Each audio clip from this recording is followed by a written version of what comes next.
So, yun guys. Ngayon, mag-tour na tayo.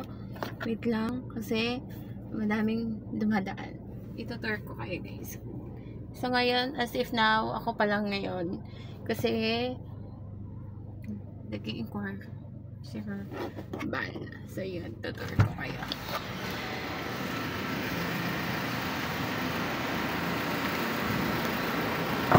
So, ngayon, ito po pala yung gamit namin ngayon. Yan. Automatic po siya.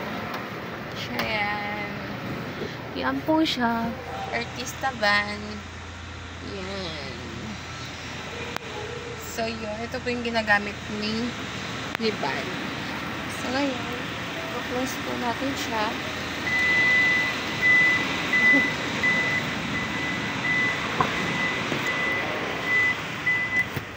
So, yun. Pasakay na po ulit ako. Yun, nakita nyo naman yung sasakyan na ginagamit ni Bal. So, sana napasaya ko kayo guys. That's it.